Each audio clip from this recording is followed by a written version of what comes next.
The story begins as the Abyss threatens to destroy Noel's hometown. は魔界、ボイドとつながり、その深度が深いほど、より強大。The Abyss is a force that forms when too much mana fills the air, and it links the human world with the demon realm called the Void. When the Abyss deepens, more powerful creatures emerge. And tonight the Abyss has reached a depth of 12 enough to summon a deadly creature known as the Lord. Noel's grandfather, Brandon, once the strongest seeker and known as the legendary Overdeath, prepares for battle. As the threat looms, he grips his weapon and mutters to himself how he never thought he'd wield it again. Brandon orders Noel to stay in the shelter, claiming that help will arrive soon. However, Noel knows his grandfather too well. Help isn't coming. Brandon is preparing to fight the Lord alone, and Noel realizes that his grandfather plans to defeat it himself. With legendary confidence, Brandon reminds Noel not to doubt him, asking if he's forgotten who he is over death, a name feared by all. He promises to protect Noel with his life, and Noel calls out to him as he leaves. As Brandon prepares for the fight, he thinks about telling Noel that men can't let anyone look down on them, no matter when or what they face. Noel hides in the shelter, terrified, as his mind races with thoughts of his grandfather. He stays hidden.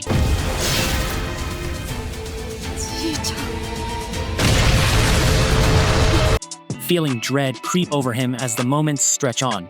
Eventually, Noel steps out of the shelter and finds Brandon gravely wounded. Brandon reflects on his fate, acknowledging that even death has his limits. He tells Noel that this is the path of seekers. Choosing a life of combat means living with death always nearby. Despite his condition, Brandon has Noel if he still wants to be a seeker, even knowing the dangers that come with it. Noel, holding back his emotions, responds with determination. He tells his grandfather that he will follow the same path and become a seeker. Brandon, though proud, tells Noel that being a seeker is not enough. He must become the strongest, and he has Noel promise that he will surpass even him. Noel then swears that he will become the strongest seeker. Brandon chuckles with pride and tells Noel that he loves him. In that moment, Brandon passes away, and Noel screams in agony. It's been 2 years since then, and we see that Noel has kept his promise to become a seeker. His team is confronted by monsters, so Noel expertly gives them orders on the best way to win the fight. Noel belongs to the weakest support class called Talkers, but he's proud of it being his job. After defeating the monsters, Noel's team starts cutting them apart. Noel explains that lesser vampires can't use magic, but their queen can reproduce rapidly, creating endless spawns, each strong enough to tear apart an ox. As they strategize, a vampire attacks Noel, but Tanya saves them just in time. The team considers targeting the queen directly to stop the spawns, but Noel advises against it. He explains that their C-ranked team should focus on the spawns first for a higher chance of success. The team knows how critical Noel is to their success, acknowledging that is the buffer of the party. He has the authority to give them orders despite their rank. They can take on this B-rank mission because of Noel's direction and skills. Noel then reflects silently on his role. Being a talker means he specializes in support, using his buff words to increase the team's combat abilities. However, his own fighting strength is weak, and he has to rely entirely on his comrades in battle. This is why talker walkers are often ridiculed as the weakest class. Suddenly, the queen comes out of nowhere, releasing a poisonous gas. The gas spreads quickly, causing chaos. Lloyd and Walter immediately recognize that they must save Noel first because they know that they are powerless without his buffs. Tanya follows as they rush to rescue him. However, in the midst of confusion, Tanya is struck by the monster without Noel's buffs. Lloyd and Walter struggle to fight back, and they know that they can't win without him. The team begs for Noel to give them orders, and they remind him that he's supposed to be the talker. Anger rises within Noel as he tells everyone not to look down on him. He pulls out his weapon and he prepares to show his team how a talker fights. Noel uses his talker skill called Tactician.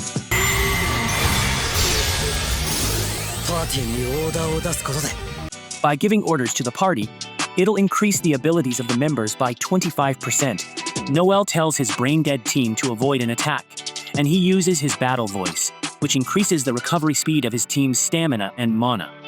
Noel has Tanya cast a barrier on the two warriors, and he has them destroy the beast. However, things get worse as they notice more monsters nearby. Tanya begins to panic, so Noel uses his peer support skill to stabilize her frantic mental state. Noel sets a timer for 74 seconds, and he declares that he will take care of the small fry so the others can focus on the main body.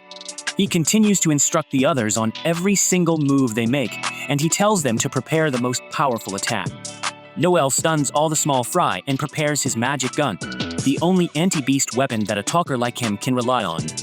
Noel fires a nice bullet to freeze the demons, but one escapes. Noel only has one bullet left, and 43 seconds remain on his timer. Noel determines that the beast will reach him in 23 seconds, so according to his calculations, he has just enough time to tell the guys to attack the main body. He gets the message out just before the beast attacks him and is his brain dead. Teammates unleashed their attack.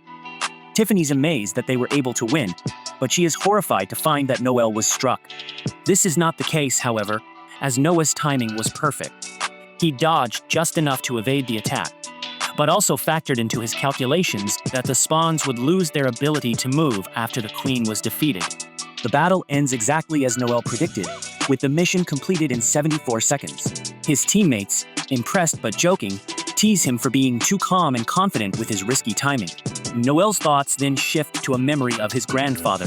As a child, he was upset about being a talker, and he wished to be a warrior like his grandfather. His grandfather reassured him, promising that his talent would shine and that he would help Noel become the strongest seeker. Back to the present, Noel silently reaffirms his goal to surpass his grandfather, even as a talker, the role most people consider the weakest.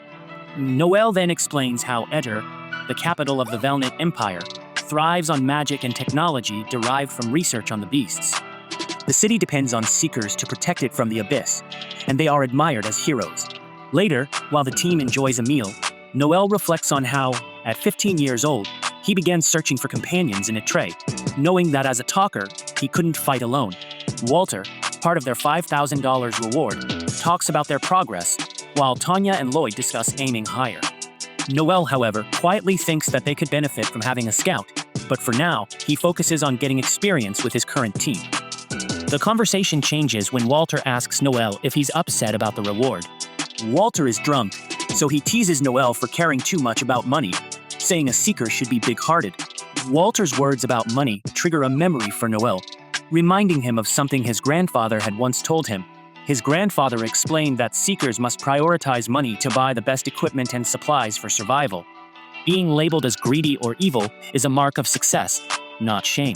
His grandfather, known as Overdeath, taught Noel never to let others look down on him, regardless of their opinions.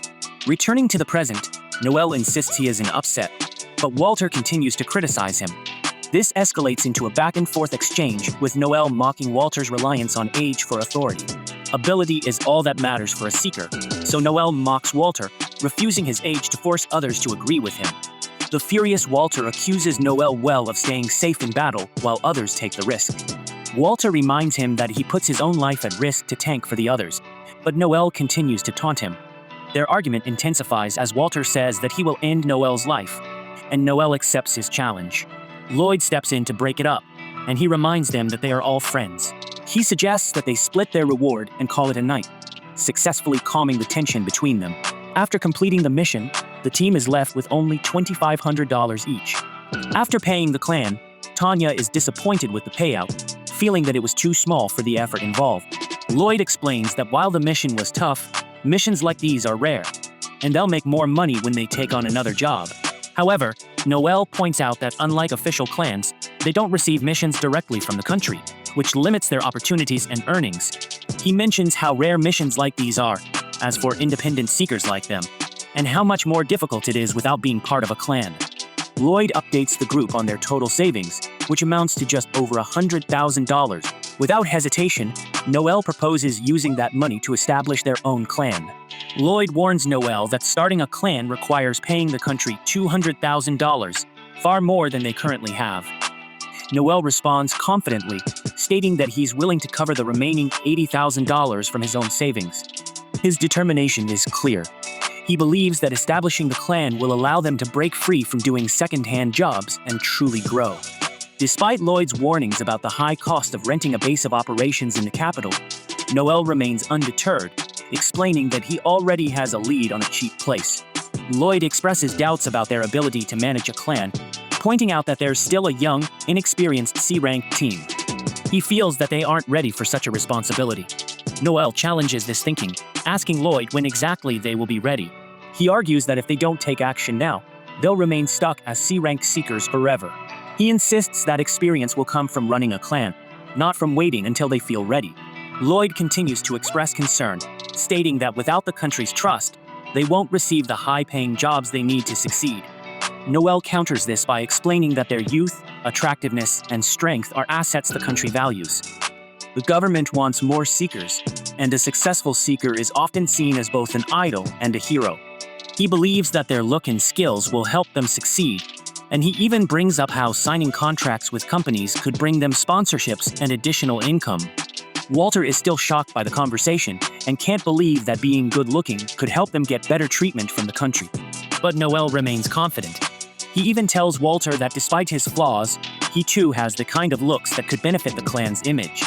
Walter, who was initially skeptical, is eventually swayed by Noel's argument. Tired of doing second-hand jobs, he agrees with the idea of forming a clan, adding that status, payment, and money are all appealing. He even makes a crude joke about using his newfound status to attract women, which causes Tanya to scold him. With Walter on board, Noel turns to Lloyd, asking for his opinion as the leader. Noel's determination shocks everyone when he reveals that if they don't agree to form a clan, he's prepared to quit the party and take his share of their savings. He reminds them that he has a dream to become the greatest seeker, surpassing even his grandfather to let legendary over death.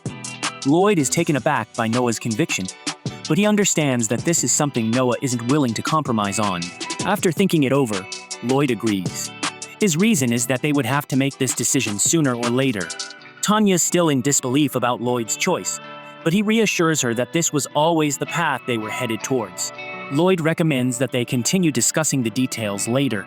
After resting and recovering from the long day and all the alcohol, the group agrees to reconvene in 2 days to finalize their plans. As everyone leaves, Tanya stops Noel, but she just ends up saying goodbye. The next day, Walter frantically tells Noel that Lloyd and Tanya have betrayed them, leaving them shaken and uncertain about what to do next.